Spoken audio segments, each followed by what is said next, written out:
Hey Nick, good to have you here today with me to help me go through our Gecko range. Got quite a bit bigger actually compared to last year. Oh yes. We've added sizes, we've added various technologies, so we have 5 Gecko sizes now in 3 different technologies. We started off with 2 boards last year, had a late release on the 3rd size. Well, why is that, what do you think? Simply it's been such a huge success and we see a great potential in this kind of shape. So here you see the 3 different options in technology. We have an HRS version, we have a bamboo sandwich version, and our limited version featuring Integra carbon sandwich on the deck and basalt cork layup on the bottom. The Gecko is not necessarily the fastest board in the world, but believe me, it is very, very fast. Where we said before about the Hawk being a very fast rocker line and something we used, across a few boards in our range, the Gecko is one of those boards. Well, when I started thinking about the concept, okay, it's a new concept, so you need a starting point. And I thought, okay, what's the objective here? Okay, why not start with something I know it works, which is quick and gets you on the go quickly, as we said on the Hawk. It's our Hawk rocker line. It's proven, I know it works. So we did the first protos with that rocker.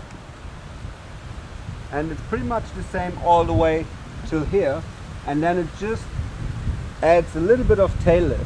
What does this? First of all, when you initiate your maneuver and you step a little bit back, the board obviously turns a lot easier.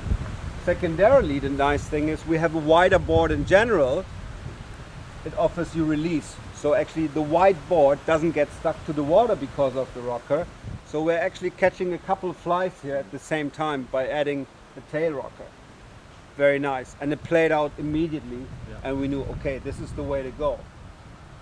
On top of that, what you'll notice, obviously the boards are wide, the volumes are low, so the boards are not really thick, so you're not standing so high above the water, which gives you more balance. You see this here, it's a pretty flat deck, very comfortable to stand on, and the rails also a bit thinner. I have to admit that I was quite skeptical, because if you go too thin on the rails, sometimes you end up that the rails start catching, and that's why we kept pretty much that rail profile all the way forward to make sure that doesn't happen, and thinned it out the tail.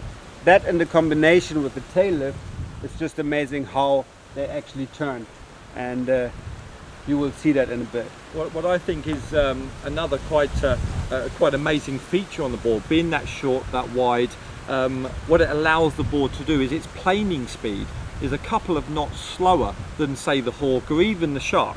What that allows to do is with the manoeuvrable, the more outline curve that we have, the way the board turns, goes through your turns, through your jibes, through your maneuvers.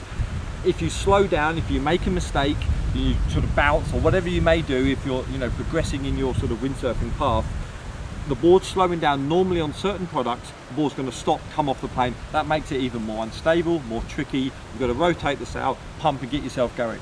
The Gecko stays planing for so much longer. It really is quite incredible. Really enticing you to push your sailing further. And at the end of the day, makes it more fun. The added width really makes up for making the board shorter. So it's a completely different concept than the Shark, and you just got to try it. Everybody loves it. Another good thing is you see where we've gone from the HRS to the bamboo, obviously onto the limited edition board.